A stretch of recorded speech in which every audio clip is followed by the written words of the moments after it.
Ini gue nggak tahu juga, makanya berita-berita tentang COVID ini kalang kabut udah. Ya, Yang satu ngomong ini, satu ngomong ini gitu. Kalau saya mah udah sederhana aja, saya santai aja.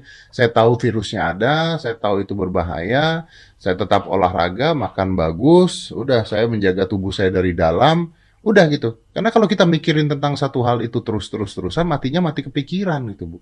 Orang kan kalau takut takut saya dengar kata-katanya Gus Baha. Dunia ini likuidasi, orang bisa gempa, bisa lahar turun kapan saja. Kalau orang yang belajar geologi tiap hari memikirkan itu, orang takutnya mati karena itu katanya. Kalau orang tahu kalau mati aja ngelindur bisa tidur ngelindur bisa mati, orang lama-lama nggak mau tidur. Kalau kita dikasih berita negatif terus, lama-lama orang jadi negatif terus, nggak ada yang lagi mau balik lagi untuk hidup normal gitu loh.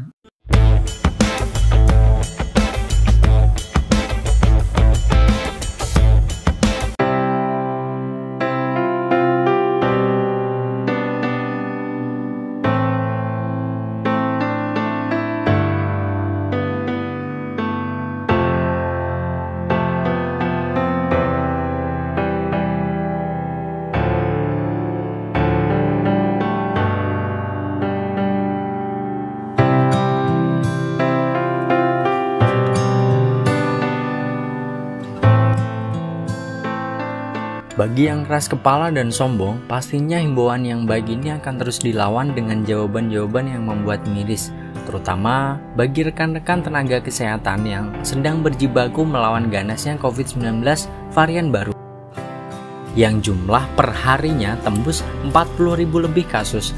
Dengan seenaknya jidat bilang, itu kan udah kerjaan lu, resiko lu juga kan yang dapat gaji, dapat bonus. Tiap pekerjaan punya resiko, bos. Iya benar, tapi mereka para tenaga kesehatan ini benar-benar berjibaku demi menyelamatkan banyak nyawa manusia. Dan bisa jadi di antara mereka yang berusaha diselamatkan itu adalah orang-orang yang kamu sayang, atau mungkin aja orang-orang yang pernah kamu sayang, seperti mantan mungkin. Gak percaya COVID? Silakan. Gak mau divaksin? Silakan juga. Anggap COVID cuman flu biasa, itu juga silakan. Kamu mungkin punya opini yang menguatkan argumenmu atau malah termakan hoax, entahlah. Pun jika kamu nggak mau pakai masker, jangan bicara hak dulu, sebab di tiap hak yang kau miliki ada tanggung jawabmu juga sebagai manusia yang waras. Bisa jadi kamu merasa baik-baik aja, nyatanya kamu ada karir atau OTG yang membawa dan menyebar virus kemana-mana, bahkan ke keluargamu sendiri. Pikirkan baik-baik hal ini. Belum tentu kamu tahu kondisi masing-masing anggota keluargamu yang punya penyakit bawaan, yang imunnya lagi lemah, yang lagi banyak pikiran, dan lain-lain. Jangan egois. Ambulan yang warawiri tiap hari di jalan protokol itu bukan membawa orang yang sekarat akibat kalah taruhan euro atau mati karena ditinggal pacar. Mereka terserang COVID dan butuh penanganan cepat, maka minggirlah dari jalur ambulans, jangan halangi jalannya. Mungkin kita sering menemukan orang-orang yang dablek di grup WA, di jalanan, di sosial media akan merasa heran dan geleng-geleng kepala. Tapi itulah kenyataannya. 3 hal yang akan terus mereka suarakan: konspirasi, agama, dan pemerintah. Itu terus yang mereka ributkan. Ya sudah, kalau itu yang jadi sandaran mereka, sudahi perdebatan. Anggap mereka adalah manusia-manusia pandir dan picik. Selesai.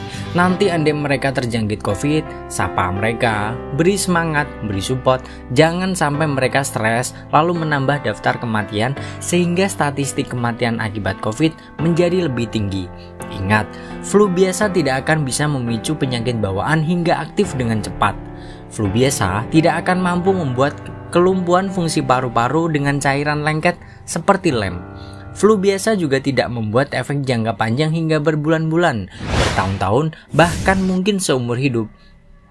Jadi, sayangi diri sendiri dahulu jika belum bisa menyayangi orang lain.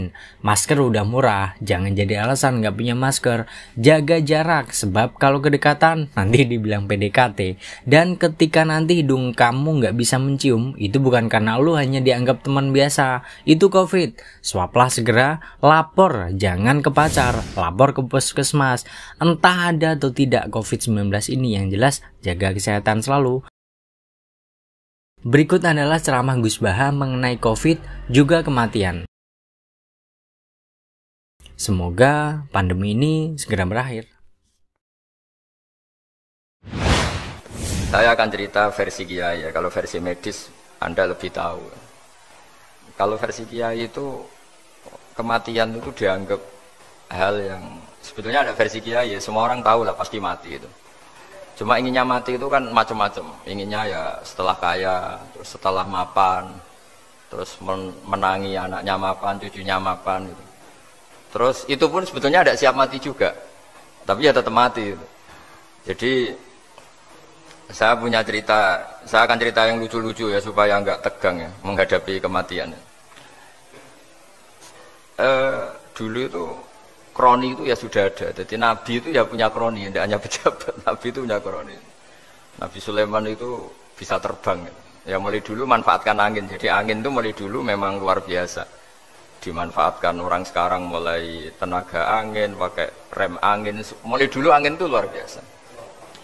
Nah itu teman dekatnya Nabi Sulaiman tuh ya agak sopan tuh bilang gini. Itu Pak Nabi itu kalau nanti ada malaikat Israel, saya pinjam anginnya supaya tidak bisa ngejar saya. Katanya. Jadi mulai dulu tidak hanya pejabat, Nabi pun ya punya teman yang agak-agak gimana ini. Suatu saat malaikat Israel disuruh nyabut orang, misalnya namanya siapa lah. Nanti saya sebut ada yang tepaan sama nanti tersinggung, misalnya siapa gitu. Yang jelas namanya ada Agus tidak Bambang karena bahasa Arab. Itu orang ini cabut di India. Nabi Sulaiman kira-kira ya di Palestina kira-kira itu. Si orang ini ternyata di dekat Nabi Sulaiman. Nah karena Nabi itu kan orang hebat lah, sehingga malaikat ya kadang silaturahim ke para nabi. Israel sendiri ya kadang-kadang silaturahim ke para nabi. Silaturahim yang paling nggak disukai ya silaturahimnya malaikat Israel itu. Datang ke Nabi Sulaiman, sebenarnya niatnya silaturahim. Ternyata ketemu orang itu, kaget malaikatnya. Waduh ini gimana ini? Kok saya disuruh nyabut di India, kok orangnya di Palestina. Nabi Sulaiman kira-kira di kawasan Palestina, di wilayah yang katanya Israel itu. Karena Palestina kita tahu kan, menurut pemerintahan Israel, wilayah Israel, menurut Palestina pemerintahan apa? Palestina. Tapi Indonesia alhamdulillah sampai sekarang itu nggak mau atau tidak punya hubungan diplomatik dengan apa? Israel. Sehingga kita harus istilahkan Palestina untuk warga Indonesia. Kaget malaikat ini, katanya disuruh nyabut di India kok ada di sini. Nah si kroni ini, si orang yang itu melihat malaikat Israel, entah kenapa kok dia bisa melihat itu. Mungkin punya kekuatan tertentu karena dekat Nabi. Kaget dia. Malaikat melihat dia karena janggal ya, disuruh nyabut di India kok orangnya di Palestina. Si orang ini melihat malaikat juga takut. Malaikat itu punya hawa yang luar biasa. Akhirnya bilang ke Nabi Sulaiman, ya Nabi Allah tolong pinjemin saya angin untuk saat ini juga saya bisa terbang ke India. Dipinjemin sama Nabi Sulaiman. Akhirnya orang itu sampai ke India. Dikira angin itu sudah segala-galanya sampai India. Terus malaikat senyum, seneng dia. Wah ini sesuai protokol. Karena andai kan orang itu tetap di situ, malah malaikat gak berani ngambil karena prosedurnya harus ngambil di India. Jadi andai kan dia tetap diam di situ, sebenarnya malah gak masalah karena gak sesuai apa? Panduannya harus di. Karena dia terbang di India, malaikat itu nyusul ya terus diambil karena sesuai apa? Ya sesuai perintah harus memang diambil di India. Nah, kemudian saya akan memang dipesenin untuk memperkuat apa ya, nakes, teman-teman semuanya lah pasien. Tapi saya cerita dimulai dari yang seperti ini saya sengaja karena memang ya hidup itu seperti inilah. Pasti kita semua akan mengalami kematian. Cuma inginnya kita ya hidup itu ya sehat. Ya terus kalau mati itu ya tidak punya utang karena berat nanti utang. Saya tidak tahu fikihnya itu. Kalau utang pribadi itu hisabnya berat. Kalau utangnya lembaga itu gimana itu? Dihitung salahnya direkturnya, dihitung salah karyawan yang minta naik apa? Gaji. Saya tidak tahu kayak utangnya Indonesia itu yang disalahkan itu menterinya apa presidennya, apa yang selalu mengajukan gaji 13. Tidak tahu itu, karena di kitab tidak dibicarakan. Yang dibicarakan utang-utang apa? Pribadi ya. Kalau yang utang-utang lembaga negara itu, nanti tak tanyakan malaikat auditornya ini gimana cara apa? Itu yang disalahkan menterinya, apa presidennya, apa direkturnya, apa pengajuan proposal itu.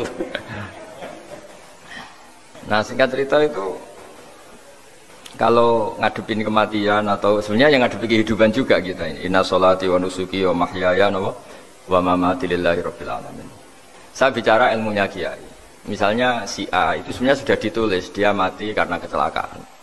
Yang satu ditulis mati karena sepuh, karena tua. Yang satu mati karena tersedak, yang satu mati karena ngelindur. Mungkin yang satu mati karena tenggelam. Sehingga sebetulnya dengan kita melihat Lauh Mahfud, kita ini ya naif. Saya berkali-kali ngaji bilang, kadang kita ini takutnya sampai angking takutnya dari motor ngelamun, gara-gara ngelamun kita. Kandekan malaikat itu kok suka bully, kawin gitu. Kamu catatannya kecelakaan kok yang kamu takuti apa? Covid. Tentang sejarah misalnya kita pernah hidup menanamkan kebencian sesuatu itu terus ke bawah. Anak cucu kita dikandani jogeman cocok wong iku musuh bapakmu, mbahmu itu. Sehingga anak cucu itu dendamnya diwariskan. Wong dendam kok dia apa? Wariskan. Termasuk utang itu. Ketika kita jabat ingin rumah sakit ini mewah, pikirannya kok sedadi, aku seleran semikir direktur berikutnya. Itu tidak tahu itu nanti hisabnya ke siapa. Saya ulang lagi ya. Maka dalam satu ayat dikatakan laqad kunta fi ghaflatin min hadza fakashafna ankal ghita'aka fabasurukal yauma hadid. Manusia ketika di dunia itu dianggap tidur. Tidur itu dengan tanda kutip itu bodoh. Bodoh itu tidak tahu. Fakashafna ankal ghita'aka, nanti setelah kamu mati itu pinter. Tapi ketika Anda pinter sudah meninggal, sudah tidak bisa memperbaiki kesalahan-kesalahan kita.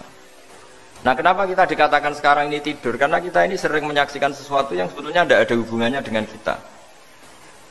Tidak ada hubungannya dengan kebutuhan kita. Misalnya kita ngelamun, berkhayal, ingin hidup kaya raya, sejahtera, jabat, orang lain anak buah semua.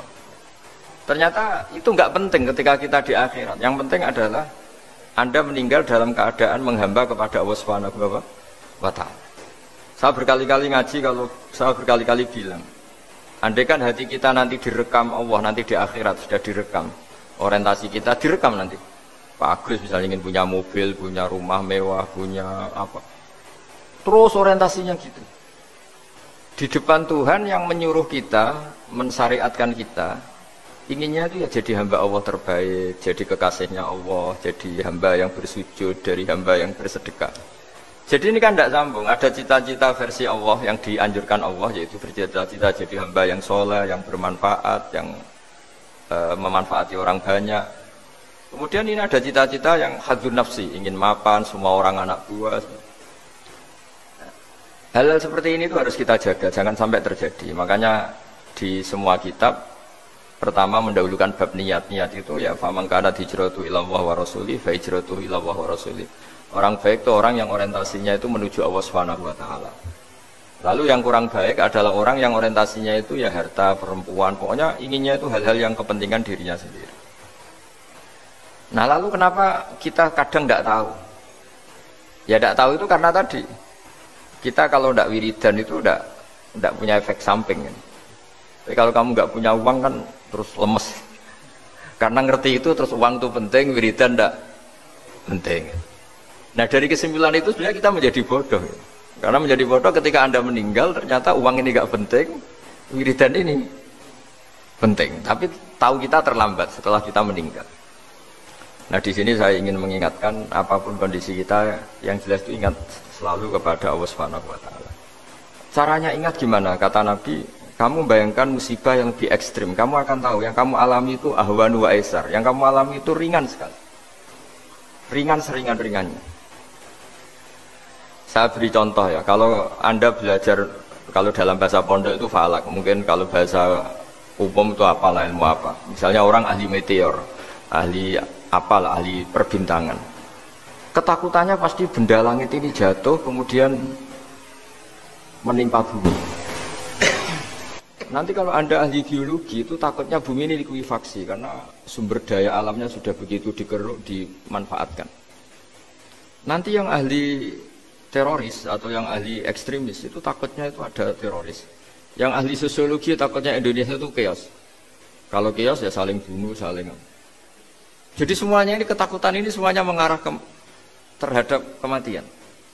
Kecelakaan lalu lintas ya menjadikan orang mati, likuifaksi kayak kemarin di Sulawesi ya iya, gunung meletus, gempa, tsunami. Nah ketakutan yang menjadikan kematian punya banyak. Kalau baru tsunami aja ya orang takutnya ke tsunami. Nanti kalau ada kematian gempa ya takutnya gempa. Kalau temanya COVID ya takutnya COVID.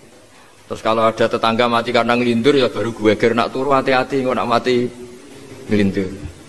Jadi nah masalahnya kan kita tidak tahu, nggak tahunya itu. Ya tadi takutnya COVID ternyata catatannya itu mati kecelakaan. Takutnya kecelakaan ternyata matinya itu ngelindur. Kan kita tidak pernah tahu. Dari tidak pernah tahu itu kemudian agama datang dengan anjuran sudahlah kamu tawakal bahwa semua urusan kamu di tangan Allah Subhanahu wa taala. Inna sholati wa nusuki wa mahyaya wa mamati lillahi rabbil alamin la syarikalah. Yes, ibadah kita, sholat kita, hidup kita, mati kita semua di tangan Allah Subhanahu wa taala. Sehingga dengan berpikir begini ini melihat COVID itu ya kayak melihat potensi kematian yang lain kayak karena gempa, likuifaksi, kecelakaan, karena ngelindur, karena macam-macam. Kenapa saya membuat atau menyarankan ya supaya orang berpikir demikian, supaya bersyukur bahwa kita ini dihimpit, disekelilingi penyebab kematian tadi. Kalau kita ahli meteorologi mungkin takutnya itu asteroid jatuh, terus kemudian meteor jatuh yang nggak habis digesek oleh sistem alam, terus macam-macam. Yang ahli gempa juga takutnya gempa, yang ahli tsunami takutnya tsunami, yang ahli sosial takutnya Indonesia chaos, kemudian saling apa? Bunuh, saling apa dan sebagainya dan sebagainya. Nah dengan keadaan seperti ini kita ini baik sekali. Bukan sekedar baik, baik sekali. Kita tidak mengalami chaos sosial, kita tidak mengalami likuifaksi, kita tidak mengalami benturan benda langit di bumi kita. Karena itu sekali terjadi, bukan 1-2 lagi, tapi habis seluruh Indonesia, mungkin seluruh dunia. Nah di sini cara Allah membuat kita selalu bersyukur bahwa hal-hal itu tidak terjadi. Jadi ada sebuah ayat yang Allah selalu mengingatkan, Aamintum man fis sama ayakhsifa bikumul ardo fa idza hiya tamur. Kamu boleh sekali-kali berpikir bumi ini justru potensinya itu likuifaksi, potensinya itu hancur karena di bawah itu ada magma, ada apa minyak, ada macam-macam. Ini kan di bawah ini kan ngerongkong cara Jawa itu karena diambilin terus. Pira-pira diambil ya ini ya ono masih bisa dipakai. Belum sistem bumi sendiri wafil arti kita mutajawirat, bumi sendiri itu berupa lempengan-lempengan. Setiap saat itu potensinya geser, sekali geser ya jadi gempa. Terus belum benda langit yang potensinya juga jatuh, sekali jatuh ya habis kita. Jadi yang kita ini dikepung sekian potensi yang bisa menghancurkan kita. Tapi nyatanya mulai Nabi Adam sampai sekarang itu ada kehidupan, ada khayal. Sing Joko yang kepengen payu rabi, mungkin sing wis payu rabi ya mbah kepengen mbah roh. Macam-macam lah. Tapi yang jelas itu wong dikepung kematian kok ya khayalnya masih tinggi gitu. Lah enggak pernah ngayal ya orang yang utang ditagih itu, gak kau berngayal. Soalnya wedine tanggal kredit itu.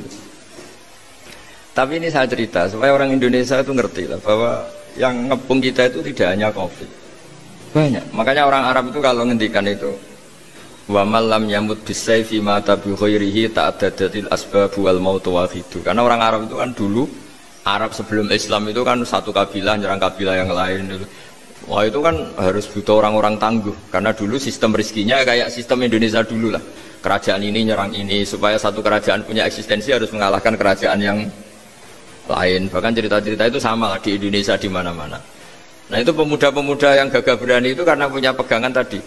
Wa man lam yamut bisayfi toh mata biwirihi. Kalau kamu tidak mati di medan perang ya tetap aja mati juga. Sehingga mereka kendel gitu kata cerita orang dulu. Ta'addadatil asbab wal maut wahidu. Sebab kematian bisa macam-macam, tapi kesimpulannya tetap saja namanya mati. Lalu Islam itu mengajarkan aksiru min dzikri hadhimil ladzat. Kamu harus banyak ingat mati. Tapi uniknya Islam itu menyuruh ingat mati itu disuruh justru semangat hidup. Karena kita butuh bekal itu. Jadi kalau kamu ingat mati itu jangan terus loyo, terus nunggu takdir mati itu enggak, malah disuruh semangat. Nah, tenaga medis semangat mengobati pasien. Yang pasien juga semangat mensupport dirinya supaya punya keberanian hidup. Orang Jawa nunggoni anak, nunggoni putu. Kalau saya sebagai kiai ya nunggoni santri, nunggoni umat. Jadi ingat mati itu justru dengan cara mencintai hidup. Karena hidup ini adalah bekal kita untuk sanggup ketemu Allah Subhanahu wa taala. Kadang-kadang bekal itu mudah sekali. Ada orang nakal gara-gara minumin anjing yang baru haus, sama Allah dimaafkan.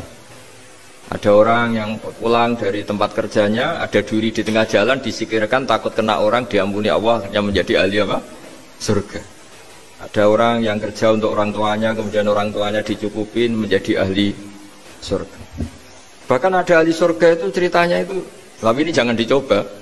Ada orang sudah jelas niat, nyon sewu niat zina, sudah tinggal itu terus mikir dia. Saat itu takut Allah gak jadi, barokahnya gak jadi langsung dia jadi ahli surga. Sarannya gak jadi loh ya. Tapi ya tidak usah dicoba. Itu kalau keterusan masalah. Jadi Islam itu menganjurkan ingat mati, tapi justru dengan cara mencintai kehidupan. Karena yang jadi referensi Allah nanti di akhirat adalah perilaku kita, amal kita zaman apa? Hidup. Jadi disuruh ingat mati, tapi justru dengan cara sangat mencintai apa? Kehidupan. Lalu yang dinamakan kehidupan itu apa? Ya kita-kita ini. Ada yang mengkhidmati agama, mengkhidmati orang sakit, mengkhidmati itu ya berbakti, membantu. Ada yang nata lalu lintas, ada yang nata keamanan kayak Pak Polisi, ada yang nata keuangan kayak Kemenku, macam-macam. Semuanya harus kita cintai, profesi-profesi yang oleh Islam dianjurkan untuk kita nekuni itu. Jadi saya mohon lewat cerita ini orang itu tidak fokus takut Covid. Kasihan Covid kan jadi tersangka pembunuh sini. Padahal di kampung-kampung orang lugu-lugu yang saking nggak ngertinya itu kalau dikasih sumbangan itu katanya itu salam ning Covid matur nuwun. Itu ribet kalau orang lugu-lugu itu. Dikira Covid itu satu makhluk atau manusia yang apa? Nyumbang itu. Jadi saya mohon semohon-mohonnya, minta seminta-mintanya sampean harus ngitung nikmat lah. Dengan sistem meteor seperti itu di langit tidak jatuh ke kita, sistem bumi yang sudah ngerongkong gini tidak likuifaksi. Terus di dunia ini banyak kimia, banyak racun. Itu kalau misalnya meledak kemudian dibawa angin, mungkin matinya lebih masalah. Ternyata semua itu nggak terjadi. Artinya nikmat yang sekarang kita dapatkan, kita nikmati sekarang itu jauh lebih besar ketimbang ketakutan kita. Nah, ini Islam selalu menganjurkan fazkuru ala Allah la'allakum tuflihun. Selalu ingat sisi-sisi nikmatnya Allah. Kamu jangan hanya sisi wah kita dikepung Covid, kita punya istri judes, punya anak nggak nurut, punya atasan sadis, punya anak buah nggak loyal. Kalau gitu terus ya kamu nggak berani hidup. Yang diingat masalah terus. Itu salah, hidup seperti itu salah menurut Islam. Yang Islam menganjurkan fazkuru ala Allah, kamu ingat sisi-sisi nikmatnya Allah, bukan sisi-sisi kita hidup itu diuji. Saya punya sekian cerita ulama-ulama yang unik, yang punya nasihat itu. Jadi ada orang kaya raya dulu temannya banyak, anak buahnya banyak. Suatu saat dia miskin terus gak ada yang berkunjung. Terus dia ngeluh, curhat ke ulama itu. Ketika saya kaya yang berkunjung banyak, ketika saya miskin kok nggak ada yang berkunjung, kurang ajar betul teman-teman saya. Terus kata kiai itu lucu kalau yang ada nih, ya bagus gitu dong ketika anda miskin sudah ada yang berkunjung. Loh kok bisa? Ya misalnya kamu sekarang jadi buruhnya orang, pas disuruh-suruh dibentak-bentak, terus teman kamu udah datang, malah kamu jadi tontonan toh. Mendingan nggak udah datang, jadi kamu ketika buruh orang nggak malu karena teman-teman kamu sudah tidak datang. Ya alhamdulillah kalau gitu ya. Jadi dulu satu hal yang dia dulu nganggap problem, ya kan kalau kamu misalnya dulu kaya temannya banyak jabat, terus yang takut banyak. Ketika sudah miskin, Yon Sawu jadi buruhnya orang disuruh-suruh, terus teman kamu tetap udah datang. Siap nggak Anda? Siap datang apa siap tidak datang? Lebih siap tidak datang sebetulnya kan? Karena nggak jadi tonton. Akhirnya dia sadar. Ya gitu kalau dikeluhin istri saya ini judes, istri saya yang marahin gini-gini. Ya bagus dong marahin kamu. Kalau marahin tetangga malah masalah. Coba kamu punya istri kalau marah marahin orang lain, pusing enggak? Mendingan marahin. Jadi pokoknya dilatih terus. Lama-lama dia bersyukur. Nah, termasuk cara kita melihat kehidupan. Ada doa Rasulullah SAW yang luar biasa. Ya Allah, jadikan kehidupan ini sebagai penambahan saya untuk berbuat baik. Wal mauta rohatan li min kulli syarrin. Kalau saya engkau takdir mati, ya anggap mawon ini mati itu berakhirnya semua potensi keburukan saya. Orang itu kan potensinya dua, buruk betul atau potensi buruk. Mungkin sekarang kita ada korupsi, tapi saja suatu saat kita korupsi. Mungkin sekarang kita ada salah, suatu saat potensi salah. Dan mati itu mengakhiri itu semua. Makanya saya berkali-kali cerita kalau ngaji, kalau orang-orang alim NU itu kalau ada bajingan mati tetap dia seksa ini baik, dia. Itu tetangganya nggak mau semua. Wong bajingan darah ini baik, tapi kiainya ngotot harus disaksikan kalau ini baik. Akhirnya mereka bilang ya baik-baik. Padahal di hati kiainya sudah tidak bisa garong lagi, tidak bajing lagi, ya baiklah gitu. Jadi sehingga orang-orang soleh itu melihat hidup itu ya biasa, melihat mati itu biasa, karena hidup adalah sarana kita menambah kebaikan dan mati adalah akhir dari segala keburukan kita atau potensi keburukan kita. Jadi Islam itu mengajarkan kita gimana menghadapi kehidupan, juga gimana menghadapi apa? Kematian. Jadi saya ulang lagi, itu ajaran-ajaran Islam yang luar biasa. Jadi ij'alil hayata ziyadatan li fi kulli khairin wal mauta rohatan li min kulli syarrin. Jadi hidup menambah kebaikan, kalau kita mati anggap saja mengakhiri semua buruk kita kalau kita sedang buruk atau potensi keburukan kita. Saya cerita ringan tapi supaya diingat-ingat. Jadi kalau kita yang nekuni, saya tadi kan sudah bilang, kita kiai yang nekuni ilmu itu, ya tadi kita agak fokus bicara COVID. Inna Allaha yumsikus samawati wal ardo antazula wala in zalata in amsakahuma min ahadim min ba'dih. Kalau kamu ahli meteorologi kan melihat ini jatuh jumlahnya besarnya sekian. Ini kalau digesek oleh atmosfer paling masih sekian, kayak kemarin Januari kan hujan meteor yang sering kena Lampung kemarin. Terus di mana-mana mesti takut kamu itu. Kalau kamu ahli gempa takutnya itu ya pergeseran lempengan bumi. Kalau kamu ahli tsunami ya takutnya tsunami. Kalau ahli sosiologi ya takutnya chaos sosial, ya sama. Kamu medis ya takutnya penyakit yang menular, penyakit seperti itu. Oke, kita sekarang fokus menghadapi COVID dan kita selalu berharap supaya Indonesia terbebas dari apa? COVID dan musibah-musibah yang lain.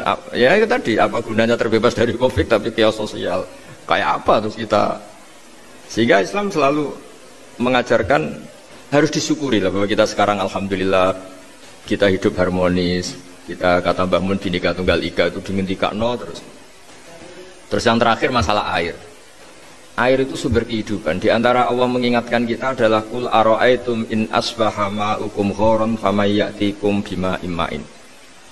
Bumi ini kan bawahnya ada magma, terus ada air. Normalnya air itu nggak ada. Secara teori itu normalnya air itu nggak ada karena bumi itu kan kalau ada air kan meresap. Sudah meresap bawahnya itu ada minyak, ada magma, harusnya air itu tersedot habis. Tapi orang saking angkuhnya, saking cueknya ngira air itu malah potensinya itu abadi.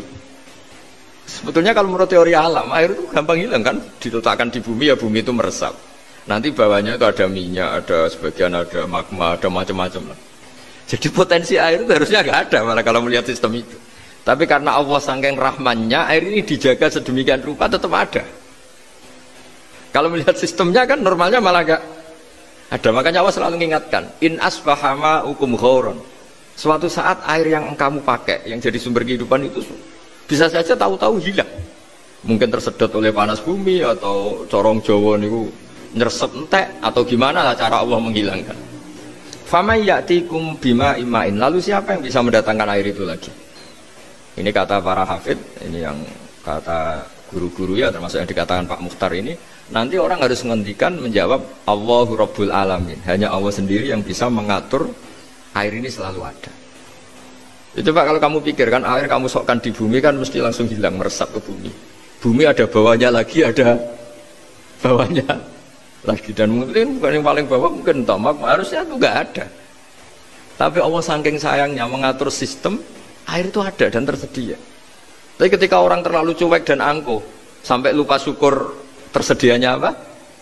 Air itu Allah mengingatkan, disuruh bayangkan. Kul aro'aitum. Coba bayangkan kalau in asbaha ma'ukum ghauran. Tadi kan ada khataman ya, saya ikut terima kasih. Bayangkan kalau air suatu saat itu ghauran menjadi hilang. Fama ya'tikum bima'in ma'in. Jadi saya tidak bisa spesifik memberi nasihat tentang kopi karena ya tadi yang bisa membunuh kita ini banyak. Ya tsunami ya bisa bunuh, gempa bisa bunuh, likuifaksi bisa bunuh, jatuhnya benda lain kita bisa bunuh. Takut tanggal utang kaget ya bisa bunuh. Macam-macam ya. Semacam-macam lah ngelindur ya. Kemarin mudik aja yang sebelum tertata rapi aja mudik aja berapa kemarin kalau ada apa mudik Lebaran yang tahun berapa 3 tahun yang lalu atau 4 tahun yang lalu dulu. Jadi saya mohon ketakutan kita adalah yang hakikat adalah takut jadi hamba yang tidak baik. Itu yang harus jadi ketakutan sejati. Takut kita di mata Allah tidak jadi hamba yang baik sehingga kita jauh dari Allah Subhanahu wa ta'ala. Karena cita-cita terbesar kita dan cita-cita terbaik kita adalah jadi hamba yang diridhoi Allah Subhanahu wa ta'ala. Sebaliknya ketakutan kita sejati adalah takut su'ul khotimah, takut jadi hamba yang tidak baik. Kita inginnya adalah assalamu alaina wa ala ibadillahis sholihin. Yang berhak mendapat keselamatan dunia akhirat adalah orang-orang atau hamba-hamba yang soleh. Ya tadi untuk menjadi soleh itu gampang di Islam itu. Tenaga medis nolong pasien ya ibadah, pasien husnudzon sama dokter ya ibadah, mengelola hidup, ingin hidup ya ibadah, anak ngurus istri ngurus, pokoknya anak yang ngurus keluarganya juga ibadah. Semuanya itu di Islam itu asal tidak maksiat itu dianggap apa? Ibadah. Dan untuk orang menjadi kekasihnya Allah kayak tadi, ada orang yang karena ngerawat hewan dijadikan walinya Allah, menghilangkan apa duri atau pengganggu di jalan jadi kekasih Allah. Itu cerita-cerita itu semuanya ringan. Bahkan tadi ada yang cerita sekedar ingin maksiat dan tidak jadi. Dalam Islam itu kan gitu, orang yang merencanakan maksiat kemudian tidak jadi, itu ditulis pahala. Jadi gampang sekali untuk menjadi orang soleh dalam Islam. Kalau tidak bisa itu semua, kata Nabi, takufus syarroka anin nas fa innaha sadaqatun minka ala nafsik. Kalau tidak bisa berbuat baik sama orang lain, yang penting tidak mengganggu orang lain. Terus kan enak turu ning omah ngelamun bengak-bengok dhewe aja banter-banter tapi nak bengok-bengok banter-banter kan ganggu tangga.